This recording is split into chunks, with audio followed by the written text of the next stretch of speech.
مصطفیٰ جان رحمت صلی اللہ علیہ وسلم کی بارگاہ سے خواتین کے لیے اسے علم کی خیرات ہی نہیں ملتی جس کا اماں جان کے ساتھ رابطہ نہیں ہوتا۔ اماں جان سیدہ عائشہ رضی اللہ تعالیٰ 2210 احادیث کی راویہ ہیں، اور کیفیت یہ ہے خواتین پہ آزمائشیں زیادہ آتی ہیں، اور جتنی آزمائش اماں جان سیدہ عائشہ پہ آئی ہم تو سوچ بھی نہیں سکتے۔ جو آزمائش سے آتا ہے رب اس سے بڑے کام لیتا ہے۔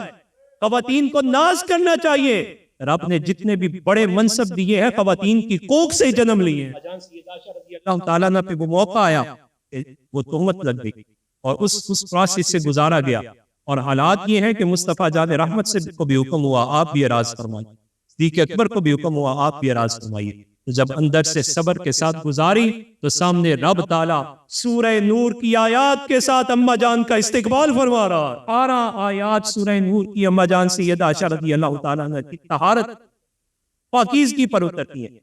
اماں جان سیدہ عائشہ رضی اللہ تعالیٰ عنہ نبی علیہ السلام کے علم کی خیرات امت میں تقسیم فرماتی ہیں۔ صحابہ کرام رضوان اللہ علیہ مجمعین فرماتے تھے افقہ سب سے زیادہ فقیہ عورتوں میں کسی نے دیکھنا ہو تو اماں جان سیدہ عائشہ کو دیکھیں۔ قرآن کی مفسرہ بھی ہیں، محدثہ بھی ہیں، عالمہ بھی ہیں، یہ پہلو ہے، اس پر توجہ کرے کہ عورت کی بھی کتنی بڑی ذمہ داری ہے، اور علم کے زیور سے مزین ہونا۔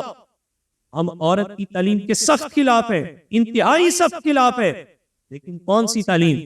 جو انہیں مغربی تہذیب و تمدن دیتی ہے۔ ہم اس تعلیم کو تو پروموٹ کرتے ہیں جو انہیں قدم عائشہ تک پہنچاتی ہے۔ عورت کو یہ سوچنا چاہیے یہ تعلیم میری آپ کی تعلیم نہیں، میری آپ کی تعلیم وہ ہے جس کے بارے میں ہمارے اسلام نے یہ موٹو دیا، طلب العلم فریضۃ علی کل مسلم و مسلمۃ، کہ علم حاصل کرنا ہر مرد اور عورت پر لازم قرار دیا۔